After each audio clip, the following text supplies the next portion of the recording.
and potentially, oh, kia ora, Tracy, great to have you here.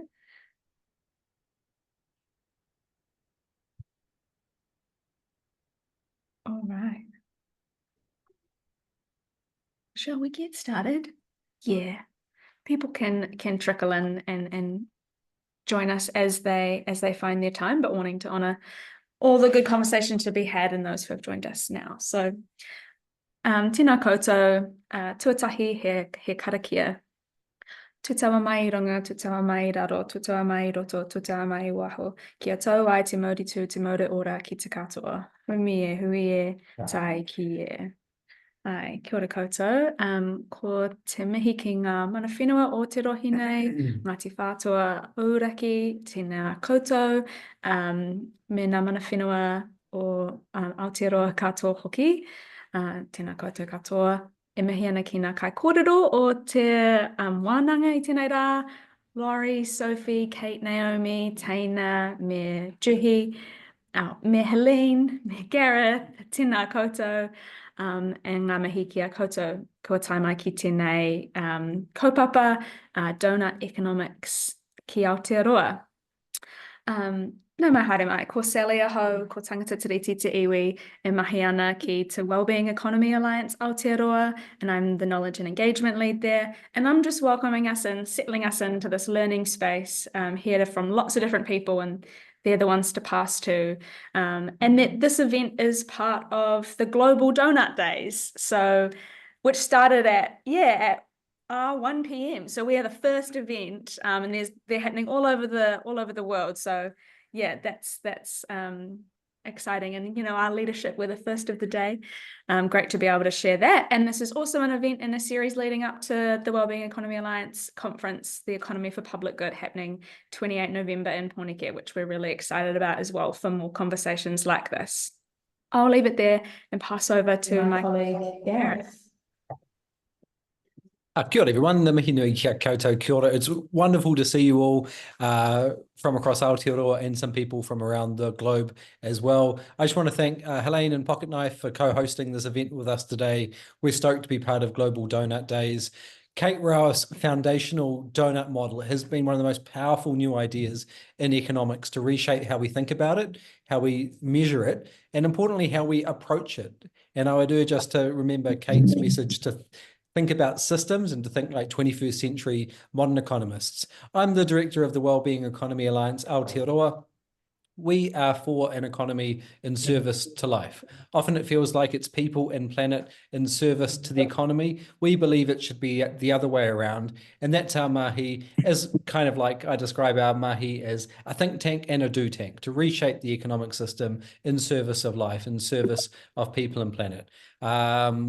We're looking forward to seeing you at the Economy for Public Good conference, November 28, where you're going to see more focus on the donut and the range of new economic ideas, particularly to our Māori leadership, community wealth building, participatory approaches. It's going to be great. We hope to see you there. I'll pass over now to my colleague, Helene, to talk about Pocketknife, my co-MC. Kia ora koutou.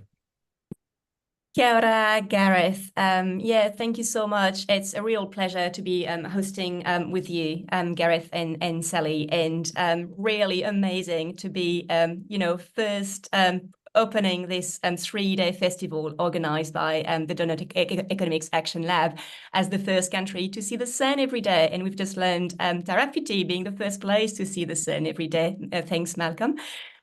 So the aim of this kind of 3-day community-led festival is to take the next step locally and connect globally and feel part of a wider story of change. So whilst today's conversation is focused on Aotearoa, New Zealand, we definitely have champions as well from elsewhere in the world joining us today. So welcome everyone from wherever you are. So we thought with the Wellbeing Economy Alliance Aotearoa team, we thought there was an opportunity to use this platform to bring together people from across the motu who are either applying Doughnut Economics already, experimenting with it, or maybe just simply curious about it as a model for economic transformation. I love models and I love framework for system change and economic transformation. And I also think they are only interesting and relevant if they can be applied to place and to communities and to context. And here we believe, and hopefully you're probably in the same headspace, that Doughnut Economics has an incredible potential to be put into action, using the words of Deal. Yeah, it's been the mahi, I suppose, behind Deal that's been set up as a community of practice, and speaking on their behalf here, but I think it's really important that we highlight that one of their principles is action learning, or learning by doing. And I've been really fortunate to see this in action in real life last month when I attended a gathering of people in Germany, in Bad Nauheim, organized by Deal. And it was 50 of us who were from local or regional authorities or advisors of local and regional authorities like myself, putting Doughnut Economics into practice in their place. And it was incredible. These people are making economic transformation happen in their community right now. And this is very real. So this is, I think, the focus for today, from model to real change. And we have, like Sally said, 5 amazing speakers who will share their story of applying Doughnut Economics. And then we really want to hear your stories, whether it's in the context of a city strategy or otherwise. How are you using Doughnut Economics? What have you learned? And what would you like to learn from others as well? Okay, so my name is Helene. I'm from Pocketknife, as the others said. I'm based in Punake, Wellington, calling here from the South Coast.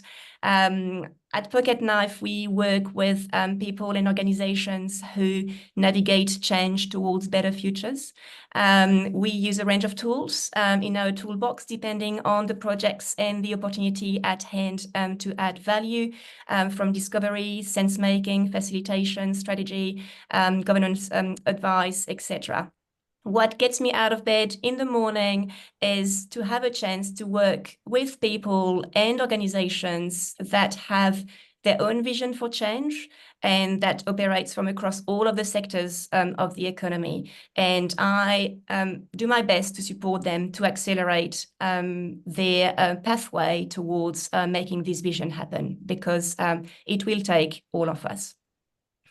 And of course, one of the projects that has been very close to my heart in the last 3 years, you guess it, is advising the Wellington City Council on embedding Doughnut Economics as a strategic compass to help the delivery of the economic well-being strategy. This is work I'm doing in collaboration with James Bushell of Motif, who's online as well with us today. Hi, James. And it's my pleasure to introduce you to Laurie Foon, Deputy Mayor of the Wellington City Council, who will tell you a bit more about this journey the council has been on. Thank you. Over to you, Laurie.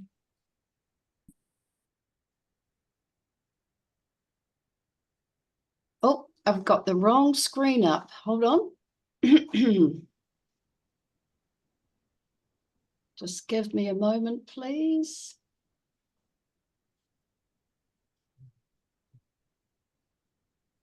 I had it all working before and now I don't have it working now. It did look like the right slide, Laurie. Yeah.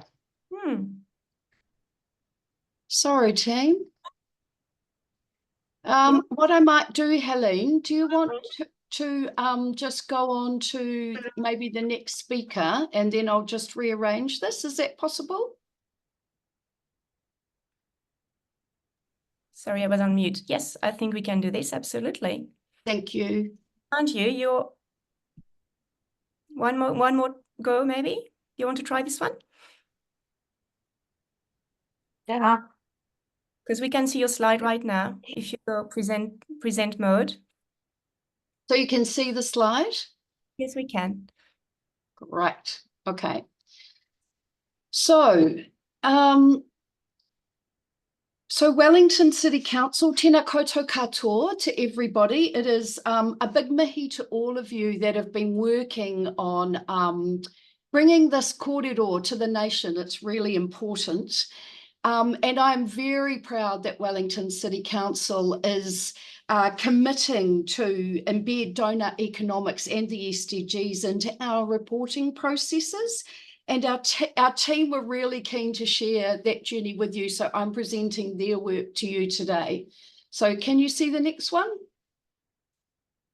Great, kia ora. So actually, I just want to say that our well-being strategy, or our economic well-being strategy, was the first time in 2022 when Doughnut Economics, or the diagram, surfaced in a Wellington City Council document. So I do want to acknowledge Helene and James, and as a new councillor, that was really important to me at the time, that we were starting to have this conversation. So it's quite exciting to reflect back. It takes a long time, but we have made progress.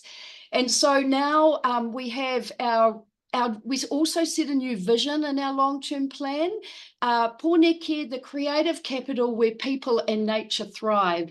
And what is so exciting is to actually have the word nature in our long-term vision statement.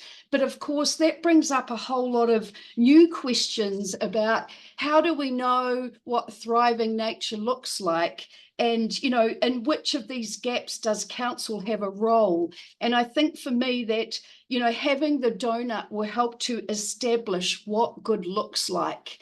And another thing is that to be, you know, Wellington, we haven't really had a coherent strategic framework where we were matching the outcomes the city wanted with the investment we were making, and being able to read the, you know, to be able to make informed decisions on the best for Wellington. So this is what is so exciting about moving forward in this new framework. So now that we've established we need a framework, now we had the Sustainable Development Goals, or Doughnut Economics, or both.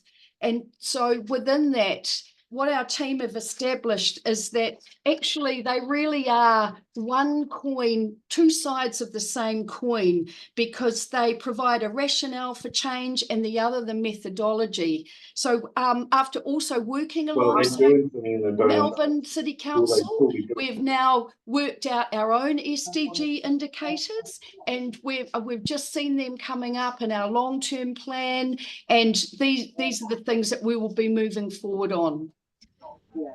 And the big dream for our team is to see all of these aligning together in our strategy. So our strategy planning and delivery will align with the SDGs and Doughnut to really inform the vision and really allow us to make data-driven decisions to inform the investments in the city.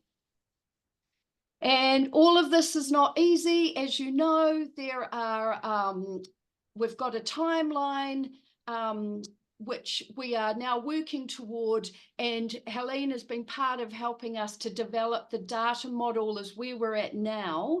But really, ultimately, we want the data to inform the decisions so that by our 27 long-term plan, we can make those decisions clearly alongside our community. And of course, I don't need to tell you all about our challenges. I think our local media does a really good job of helping the whole world understand what they are. But I think a really big one for me, aside from the budget constraints and grappling with, you know, failing infrastructure and earthquake-prone buildings, but it does really concern me, the change in political direction, particularly around the four well-beings. And then also on the ground, the challenges are we've got a team of 1,800, over 400 services, and how do we, and so many priorities. So it's about how do we make it work across all of that. But what I did want to say is that our team are really committed to this, and they're really up for sharing information. So Joss in particular, who is listed here, is really keen for anyone to contact her if you need. And then just before I hand over to, have you got the last slide? Yes, there we go. What I did want to do was just leave you with this question, because it's really summarized everything up for me as we think about our long-term plan. But A donut is a great way to pull together all of our strategies and plans to answer this question. If I only had limited money and influence, where would I be best to make a difference to Wellington achieving its vision? And I think this is the question that's got us all very interested in donuts. So kia ora tātou, thank you for having me, and I will hand back over to Helene to further add to this kōrero, and I'll just move that slide over. There we go. Kia ora, Helene, have you got that? Yeah, that's perfect. Thank you. Thank you, Laurie. So just adding a few words on top of, thank you so much for the kōrero, Laurie, and for explaining this vision and the very practical steps you and the team are taking from inside the council in order to embed SDGs and the donut into the strategy and the long-term plan. I suppose like the only thing I wanted to add to this in terms of from a kind of Doughnut Economics journey point of view, because if people on the call are interested in, many ways, different, excuse my voice, local and regional authorities can go about embedding Doughnut. The deal says it. There's no one way. Actually, they've developed 9 pathways with no right or wrong in terms of the order people experiment with Doughnut Economics. And I suppose all I want to say here is it started with, a lot of champions within the council, in particular within the climate change response team, who saw an opportunity in using the model. And so our journey together started with a bit of an experimentation, and I would say a proof of concept, where we looked into, without it being pretty nice vision statement. We looked into the methodology of Doughnut and how it could be downscaled to Wellington in our city and our context in a way that made sense. And so James and I did that work alongside with the team on creating a first report on a methodology that would both respect the deal principle, but also adapt them to create something of relevance to place. And then we did quite a fair amount of research in order to map all of the existing strategies and plans of the council onto the donut, and we produced these 2 draft portraits you see on the slide, a global and a local portrait. So I'd be very happy to talk to anyone about the process we went through in terms of identifying relevant targets and ways to measure. But this is draft, and as Laurie said, we're really very much looking forward to the next steps. Now that incredible work has been done internally to embed these as a principle, we will hopefully, as Laurie said, be able to take the next steps around either measurement, creating a holistic set of KPIs, and or hopefully citizens' engagement and engagement with iwi as well. Thank you. Oh, well, kia ora, Helene, and kia ora, Laurie. It's great to see that work that's happening in Wellington City Council and that commitment from the team to continue. This is what we wanted to do today, was to share the work that's happening and to give tools and encouragement for those who want to pick it up and those connections to help make it possible in your town or city.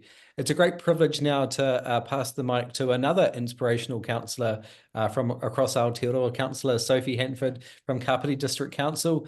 Sophie is a 23-year-old councillor, activist from Kapiti. She co-founded the School Strike for Climate in Aotearoa that went on to mobilise 170,000 people in 2019. She then ran for council successfully and is chairing the strategy, operations and finance committee, and I'm really excited to hear about how the donut's been used in Kapiti. Over to you, Sophie. Kia ora, Gareth, and tēnā koutou katoa. I will just try and share my screen. Cool, can you all see that now? Perfect, I'm getting a thumbs up. Awesome. So yeah, tēnā koutou katoa, ko wainui tuku maunga, ko wainui tuku awa no paikakiriki aho, ko Sophie Hanford tōku ingoa, and here to give you a brief kind of 4-minute overview, so to speak, of the ways in which the Kapiti Coast is embodying Doughnut Economics at both a community level and also within our council context as well. So I truly believe that we get the politics we think we deserve. And so when I first turned 18 and had my opportunity to vote for the very first time in 2019, I thought, you know what, we need people in these spaces who are going to represent intergenerational thinking and solutions and energy and momentum. And so a bunch of my friends and I decided we'd run a people-powered campaign in Kapiti, both to hopefully get myself elected, but also to encourage more young people to see themselves within local government and realise the potential and the power of their voice within these systems, which should exist to serve all of us, right, as people, but also the planet. So I really enjoy the time that I get to spend on the council, and also encourage you all to think quite carefully about the local government election approaching next year, and whether there's any people who you think embody this kaupapa or others which centre people and planet who you might want to shoulder tap to get into these arenas. So where did we start in Kapiti? Well, we started in Raumati by creating this sort of people-powered vision for the future of Raumati, which for quite a long time didn't really have too much of an identity, both internally or externally. So we wanted to create a story that hopefully would energise the community through making sure that all of their thoughts and opinions and aspirations were reflected in this image, that we could then sort of take further and help make stuff happen through conversations with council, with the private sector, with government departments, and more. So what was really key in this was the framing of the questions that we asked, and we made sure to be really holistic and encouraging people to think about the broader cost of doing certain things, but also the cost of not doing certain things, the cost of not taking the climate crisis seriously, especially when we're looking again out to long term and thinking about our vision. And we picked up an award at the Local Government New Zealand Community Board Awards for engaging with communities for this mahi. And then that was picked up by the wider council. So we started with our little community board in Raumati, but now the council has embodied this Doughnut Economics model and thinking holistically about planning and our strategic work wholeheartedly, which again, I'm really grateful to be a part of such an awesome team who's championing this. So together we're shaping our future. Vision Kapiti 2060 is the project name.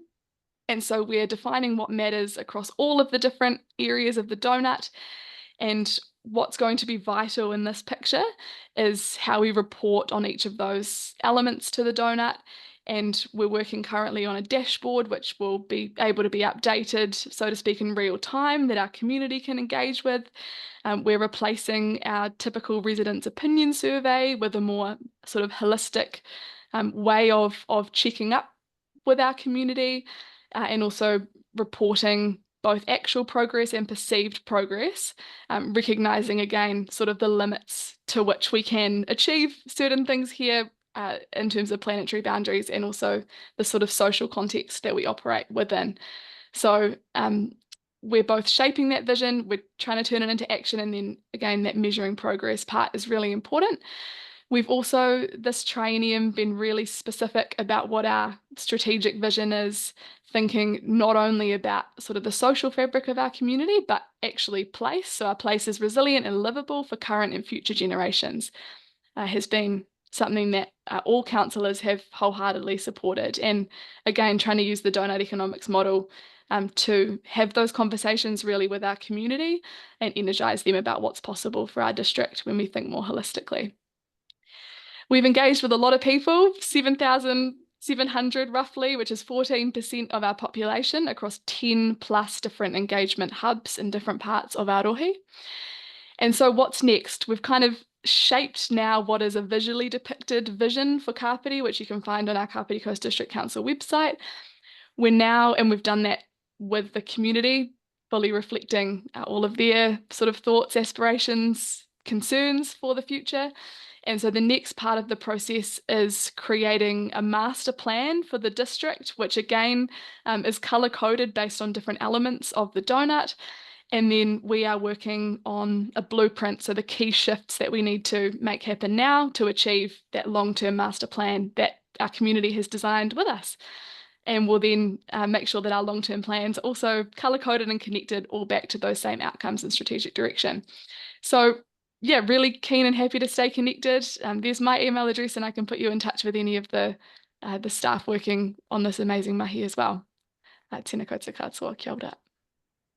Incredible. Thank you, Sophie. Thank you so much for the kōrero and like amazing example of community engagement and participatory democracy in place, and really loving your point about the nature of the invitation and how important that is.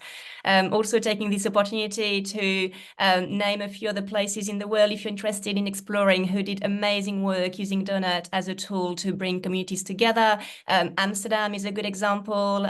Melbourne, the Region Melbourne project is a really good example of cross-sector collaboration as well and co-creation. And back in Germany, and working with citizens to set the KPIs themselves and ways to measure progress.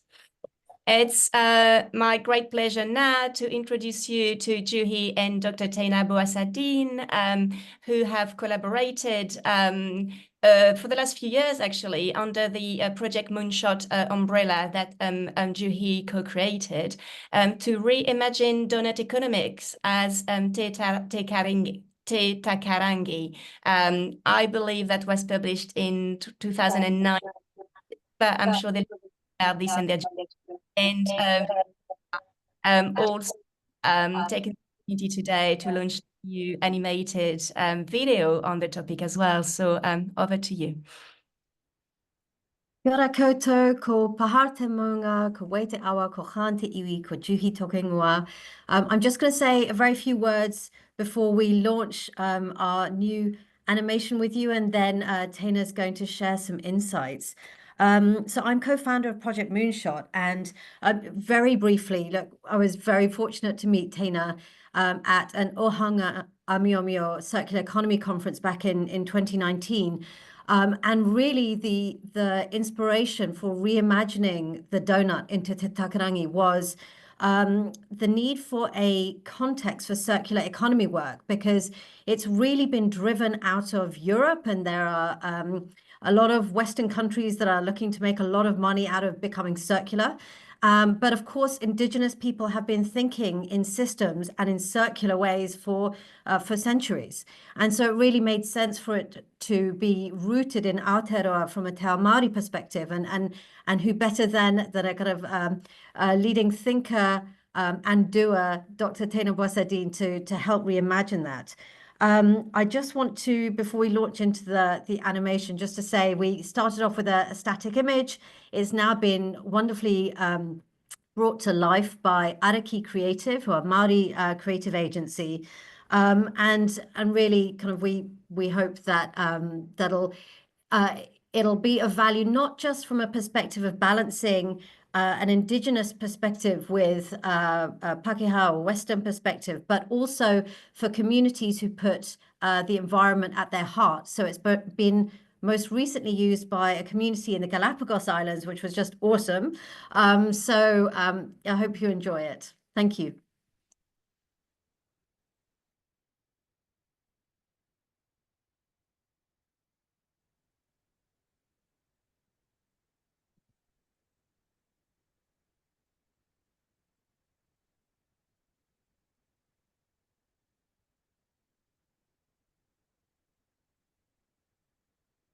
In a world striving for balance, Kate Raworth's Doughnut Economic Model offers a vision of economic and ecological harmony within planetary boundaries. The Doughnut shows the social needs of humanity at its foundation and our ecological limits as the ceiling. Translating the Doughnut model into Te Reo Māori with Māori scientist Teina Boasa-Dean revealed the differences and commonalities between a Western worldview and a Te Ao Māori worldview expressed from a Tūhoe perspective. This translation reimagined the Doughnut as Te Takarangi, a dynamic spiral. Te Takarangi places the environment at its core, encircled by social and cultural well-being. And put them all in, and then I can decide, because I'll know, And respect for Te Taio, nature. Te Takarangi represents a relationship between Ranginui, the Sky Father, and Papatuanuku, the Earth Mother, with the space in between representing Te Ao Marama, the world of light and knowledge. While rooted in Indigenous wisdom from Aotearoa, New Zealand, Te Takarangi provides one Indigenous and place-based context for circular economy work, and it's relevant wherever an ecological foundation is key to a thriving community. Te Takarangi sits alongside Kate Raworth's iconic model, creating a binocular view to help us achieve a shared vision of a regenerative, inclusive future where communities and the economy thrive in harmony with nature.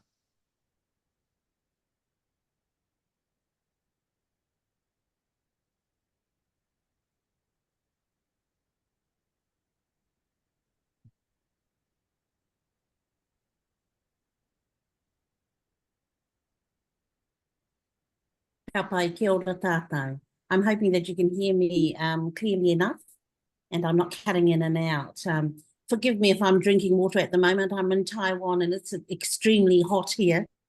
Nā mihi nui kia tātou ko Teina taku ingoa no te iwi o ngai tū hoi noroto I te urewe rāhau. Thank you. I'm really so overexcited to be here amongst you all, and it is my first opportunity to be in such a forum where there's a number of common like thinkers in Aotearoa, New Zealand, whom I have not known very well, but I'm glad to be in my first meeting with you this morning. Well, it's morning here at the moment. I just want to say that very quickly. My privilege to be working alongside Moonshot, Juhi and Preeti over the last 4 to 5 years has been dynamic and epic. I think being able to dive and explore courageously an Indigenous Māori model from Aotearoa, New Zealand, rooted in thousands of years of knowledge of cellular memory about what was natural and normal boundaries of positive behavior. The takarangi is something that's featured on every ancestral house in Aotearoa, New Zealand. And in a nutshell, the takarangi really depicts one thing. It depicts transformative, energized, and wisdom-filled positive change. That's what a takarangi represents. Irrespective of which ancestral house we're speaking of, there are thousands of them in Aotearoa, New Zealand. The takarangi was taken from there, and of course, it's not a Teina, Boasa-Dean or a Juhi or a Preeti model. This model belongs to the whole of Māoridom as the caretaker of those virtues. It's a set of beliefs. It's a system of thinking. And I want to speak just very quickly without confusing the whole idea of the takarangi, but the takarangi is something that represents Mother Earth and Sky Father. It encapsulates at the center of it the strongest, if you like, spiral of energy and power that's generated in five-dimensional orientation. So it moves throughout the universe, and the strongest amount of energy is generated in the center. So Māori people in terms of what is priority, what is vulnerable, is centered in the middle, and then it slowly kind of moves out into the outer concentric levels of circular well-being. So at the moment, we place as one tribal people, we place all non-human entities, including environmental resources, in the center of the takarangi. I think one of the main thrusts in terms of tools being able to consolidate conceptually using the takarangi, number one, where people are placed, where they are positioned, and where non-human entities are positioned as well, is absolutely imperative in that model, that conceptual model. It just allows people to have a united front and united center of thinking and in a common way. It drives the whole idea that the people who are closest to the problem are the people who are likely to have the solutions. So we localize that thinking, we drive the relationships in a community in that way. Māori tūhoia not are included in that, but Māori generally believe, their system of belief is that the environment is the older sibling and we are the younger sibling. When we start realigning and bringing back the memory of those relationships, those inextricable connects to one another, it immediately engenders and fosters our boundaries of positive behavior and positive connect to one another. We have obligations, responsibilities to one another. We're born into obligation and responsibility. It means that we take care of each other. We are blood connected to each other, which raises the whole inspiration and the level of responsibility one to another. We're less likely to harm each other when we understand that we are inextricably connected by blood tie, by whakapapa as well. I think in terms of a toolkit, the kinds of practical things that will happen on the ground around taking the takarangi and grounding it, giving it anchorage on the ground, what it looks like in practice is being able to build new types of villages which are occurring in my forest and mountain home. So we intend to uplift villages from the flats and we are elevating them up to the mountain tops where they originally were. It keeps them safe from all kinds of climate change vulnerabilities. It also allows our people to uplift gardens and food, what we call food stalls, or pa takataka, as well as pa korokoro. Those are places where we store our food and we grow our food. We go back to the large gardens. This means motivating a whole community of people. So there's a lot of people work, which all of you have spoken about this morning. Leaders, being able to grow the influences, being able to impact and have an effect, both spiritually, psychologically, and emotionally on the 2-3 generations that we believe the change is going to be activated in the next 100 years. I think also being able to engender a certain type of cellular memory from the old into the new and keep that safe, kind, and compassionate. Kia ora tata.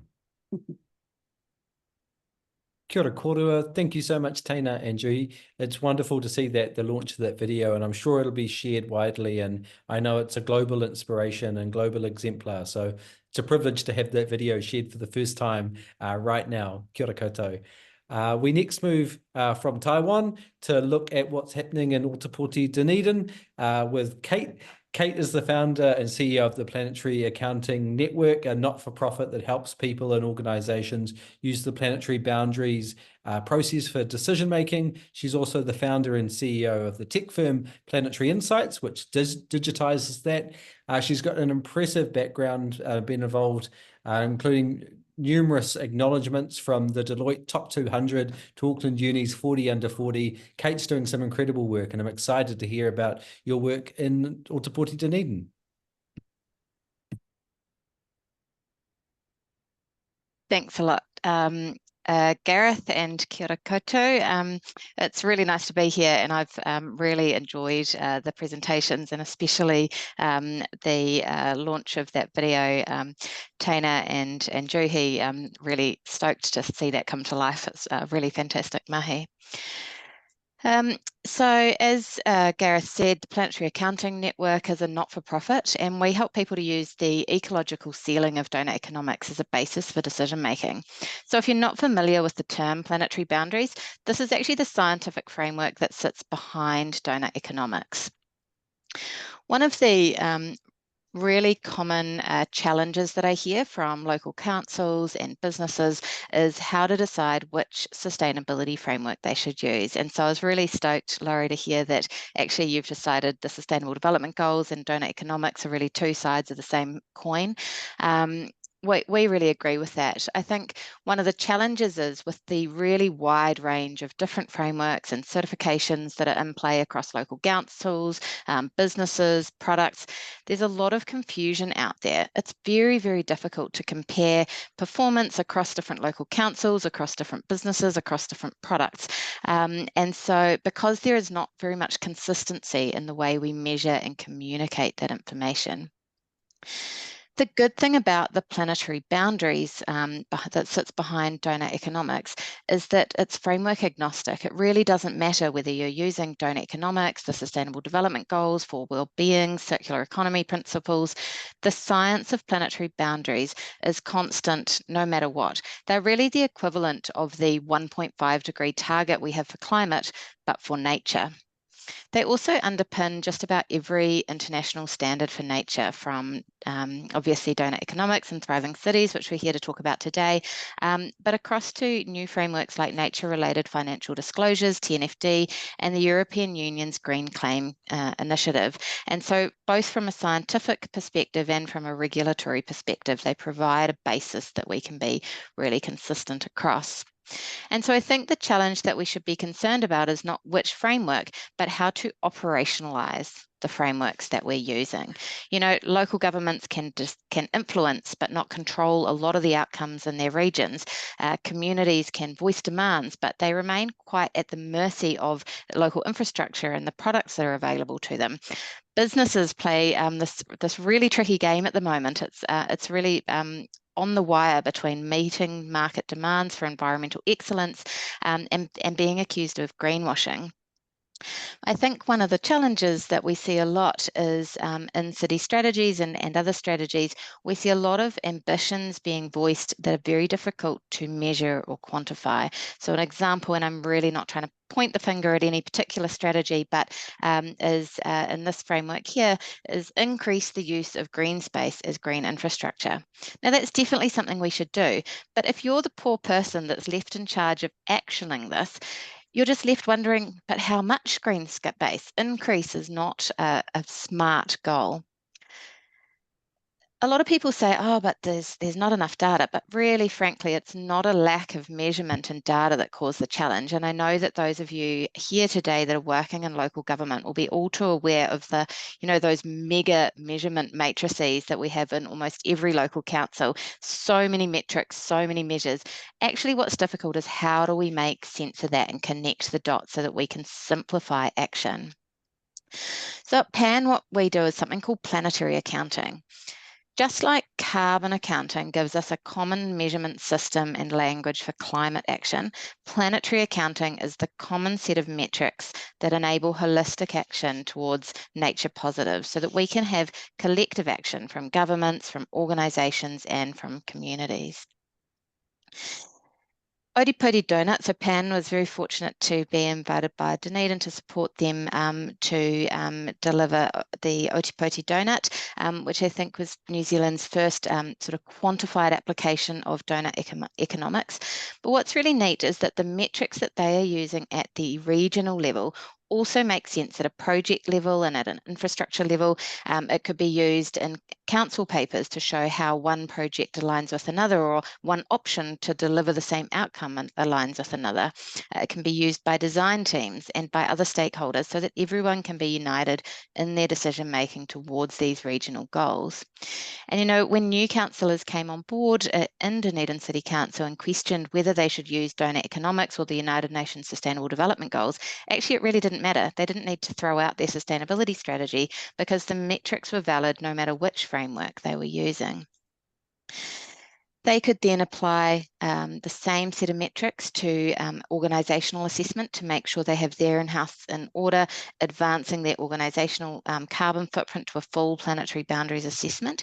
And planetary accounting is already being used to support multinationals to set science-based targets for nature and to complete nature-related financial disclosures or TNFD assessments with that planetary boundaries basis.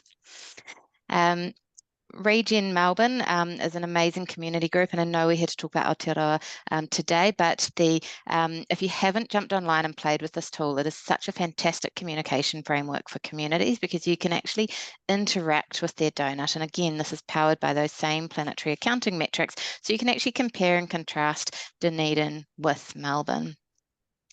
And what's really neat is it really can be used at any scale. So it's already being used to cut through greenwashing at a product scale, using those same metrics. So we said, imagine if you had nutritional facts for sustainability aligned with the planetary boundaries. We called it planetary facts. This is already being used by awesome brands like Raglan Yogurt, Silverfin Farms, Bremworth Carpet, and is now being scaled up as an industry tool across New Zealand's food and fibre sector to create that consistency across the board. PAN is a network organisation, and so if you guys think planetary boundaries are important and you're not already part of our network, we'd really love you to join us as we work towards enabling decisions for a healthy planet.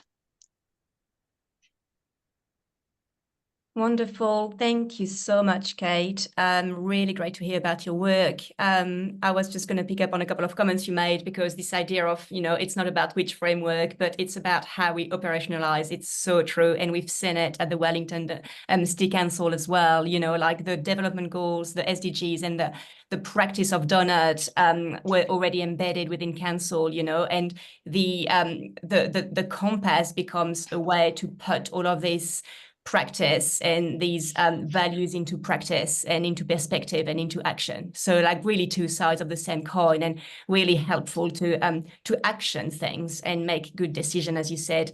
And yes, your point about navigating data, I think the Regen Melbourne project is incredible, and they've got their new impact visualizer now, and there's many more for those who are interested. Again, like there's many more examples of this sort of interactive tools that kind of help you make scenarios around potential project and actually assess and see visually the potential impact, positive or negative, on the short, medium or long term of a particular project. The Cornwall decision wheel is another example of such an interactive tool if you wanted to look it up.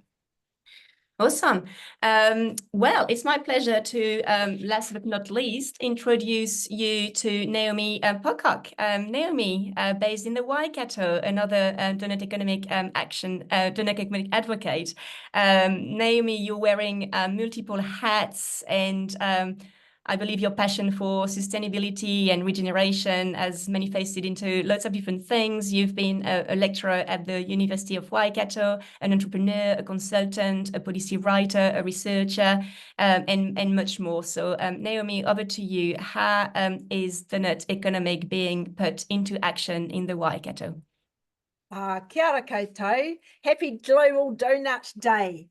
Ko Aotearoa te wakainga, ko Tararaki te wakainga o Kutipuna, ko Waipa te turanga waiwai tupu o te maru o Piranga Maunga, ko Pakeha te iwi, ko Naomi ahau. I know there's lots happening across Aotearoa in terms of Doughnut Economics and things that could be considered under a Doughnut Economics framework.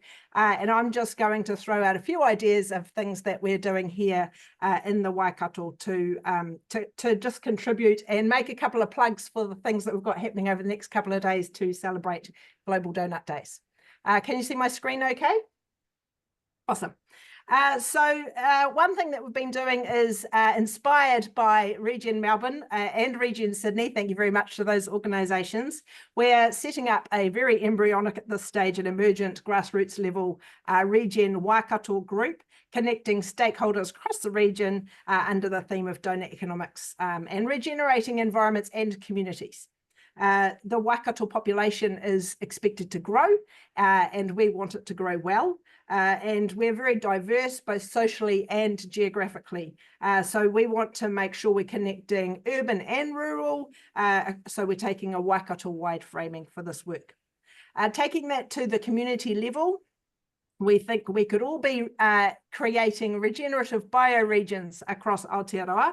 A bioregion being an area that's meaningful to you personally, could be bordered by a road or a river or some other feature. And the idea is that you identify the space that's meaningful to you, you connect with your community within that space, and you identify projects that you can undertake to regenerate that area. I just make a note that on each slide I've attempted to identify how these initiatives apply to the Doughnut Economics model. Under this Regen Waikato team, we submitted to the long-term plans for a number of councils, submitted Doughnut Economics ideas, so the purpose being to support existing conversations, as you've heard are already happening around Aotearoa, or just to drop seedlings of awareness to enable councils to use Doughnut Economics as their decision-making tool. One way that we think we could be implementing Doughnut Economics in New Zealand a bit better is through a land use first perspective.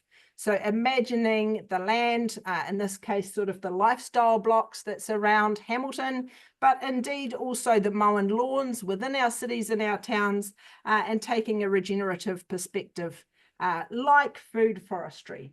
So one example is a small paddock. Their land use has been donated to the local Tongan community to grow produce, to feed their families and teach their children how to grow and harvest crops. Last year, this very small piece of land was sufficient to feed the whole community, and also to produce 60 bags that were put into sharing sheds around Kirikiriroa, Hamilton. So just an example of what we could be doing differently with our land. The outside of this space is being slowly planted out with food trees, and eventually it will become a community food forest. We're also teaching people about planetary boundaries and planetary health. So obviously knowledge is fundamental to the transition, and also trying to get out of the echo chamber of existing awareness. So this game, the Planetary Boundaries Fresco game, which is inspired by Climate Fresque, which is a very popular game, helps people to understand the systems that enable Earth to be habitable, but then to identify impactful actions across the planetary boundaries. We're running a session tomorrow at the University of Waikato. If you know anyone who wants to come along and join us, we'd love to have you. Also, connecting children to planetary health is very important, but first they obviously need to enjoy the soil and not see it as yucky or something that can't be touched. So anyone could set up something like this in their local school community if they're willing to do the cleanup. It's all natural ingredients, bit of corn flour there to make the non-Newtonian fluid that makes it behave in interesting ways, sand, soil, and the conversations that happen around an activity like this would enable the awareness of Doughnut Economics to grow through learning. And finally, we encourage games, Doughnut Economics games. So serious play is a really effective way to learn new concepts and shift fundamental thinking. So there's heaps of games on the Deal website I'm sure many of you are aware of. But in my last little plug is that we're running a Doughnut Economics Games event tonight at the Spates Ale House at 5 o'clock in Hamilton. If anyone wants to join us, please come along. Kia ora. Kia ora, Naomi. That's absolutely fantastic. And it's wonderful to hear what's happening in the Waikato. And thank you to Naomi, Sophie, Kate, Laurie, Teina and Juhi. It's amazing what we're seeing across the country. And today just started with Helene, Sally and myself asking the question, who's doing what across Aotearoa? We hope we've captured it, but if there's something we haven't captured, please put it in the chat.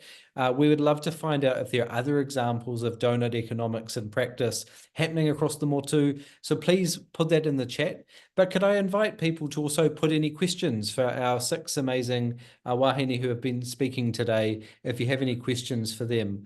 Just going back in time a little bit, there were a couple of questions for Sophie. So I might start with that, if that's okay. Pip and Sarah were asking, Sophie, can you tell us more about getting input from the community and other ways apart from resident surveys? And are these strategies shareable? Yeah, sure. So first of all, the strategies are shareable. Kind of where we're up to so far, at least, is very much accessible on the website. So I can pop a link in the chat once I finish with the mic and pass it on. But in terms of how we're engaging with the community, we've been really just going to where people are. Sounds really simple, but we've been engaging with young people through going into the colleges. We've been going into retirement villages. We've been, to some extent, like popping up on different street corners and just catching people as they're walking into the Foursquare. We've been doing a lot of online engagement as well. So we've managed to use a tool called Have Your Say to become almost an iterative tool. So if there's an idea that someone from the community has fed into the process so far, others can like the idea, can upvote the idea, downvote the idea, heart the idea, add their comments. So we've tried to create both a two-way conversation between council and the community, but also the community with each other. We've hosted a bunch of public meetings, predominantly fronted by elected members.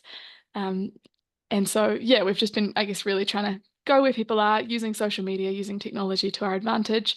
In terms of the residents' opinion survey, yeah, we've just kind of been finding that maybe the way we've done things for a long time, if we're keeping doing them the same way, maybe it's not necessarily because it's the right way of doing it or the best way of doing it, it's just because it's become institutionalized within our systems and our structures. So really trying to question, yeah, what is the best way of capturing a snapshot in time? And how do we do that in a way that acknowledges sort of the depth of our communities, both hopes and fears for the future, and does so in a holistic way too. Thanks, Sophie. I'm not sure who would like to answer this. If any of the panelists would like to. This is a question from Catherine Knight, which asks, keen to hear how councils are identifying planetary boundaries for their districts and how they're communicating about these limits, as well as their implications, particularly in the current growth is paramount political climate. Would someone like to pick up on Catherine's question?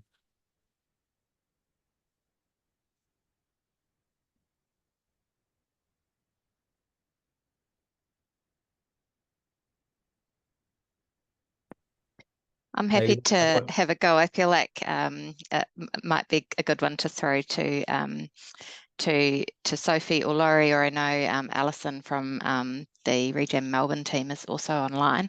But I think one of the things that Dunedin did that was really neat was to engage a visual artist who made really interactive and really engaging visuals to explain what the donut is. I think it can feel quite overwhelming to people who've never heard of donut economics or planetary boundaries, and so having, you know, sort of cartoon graphics that just talk about the why and how is this actually relevant to community members and how is it relevant to businesses in the community is a really important part of that, and also communicating it as a journey. And so the you know, when we're setting those visuals, the donut's really powerful, but the target for 2025 is going to look really different to 2030, to 2040, to 2050. So when we take it at a product level, we're quite specific about setting a 2030 target so that we're encouraging really robust and transparent communication of performance, but we're not showing necessarily trying to highlight just the enormity of the scale of some of the challenges that can make people feel like it's too much. You know, if we're looking already to 2070, we can do that for strategic planning, but for communications and engagement, I think we need to break down the challenges into smaller bites.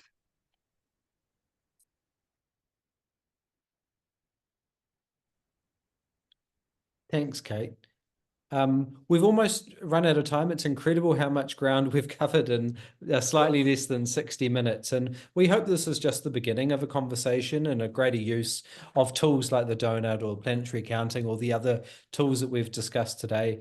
I wanted to leave you with a few calls to action or next steps we can take as individuals or members of an organization. So, you know, how can we support regional initiatives, support a work that a council's doing, or attend an event such as Naomi's organizing in the Waikato? How can we connect globally? And I would urge people on this call to join with Doughnut Economic Action Lab globally and be part of those global conversations. How do we support our councils, and how can we urge them to be using these frameworks, be it the SDGs, planetary boundaries, Doughnut Economics, as part of their long-term plans or consultations or other work? How can we as a group stay together? It's wonderful, and thanks Anjali for pointing at the Doughnut Economic Advocates Network and their wonderful repair mahi across Tamaki and Makaurau. We'd love to continue this conversation. So, you know, perhaps we could have a follow-up conversation down the line to keep this mahi connected and to keep supporting and encouraging each other's. So thanks so much for everyone for participating. I'll pass over to my co-host Helene for the final words before we move to a karakia and close. Oh, kia ora, Gareth. I mean, so much to say and so many highlights. Thank you so much, everyone, for contributing. It feels like we need another one of these sessions where other people have more space to tell their donut stories and share their questions. And, you know, no one's got all of the answers. So like the whole point is to join the dots and connect. So yeah, the invitation is here. We will follow up with an email to all participants to see if there's interest and energy into having our own Aotearoa community of practice, as well as Gareth said, being connected to the global community as well, which is also extremely inspiring and helpful with tools and methods. So kia ora koutou, thank you so much for the mahi. Really, really happy to have you here today and have a fantastic 3-day festival of donuts. Ka kite. Ka kite koutou. I will just wrap us up with a karakia so that we're good to go off into whatever our afternoon brings. All right. Kia tau ngā manaakitanga o te mea ngaro ki runga I tēnā o tātou. Kia mahia te hua mākihiki, kia toi te kupu, toi te mana, toi te aroha, toi te reo Māori, kia tūturu whiti whakamaua, kia Teina. Teina. Yeah. Tai kia. Good, good. Ka kite koutou. Pai o koutou. Ahi ahi.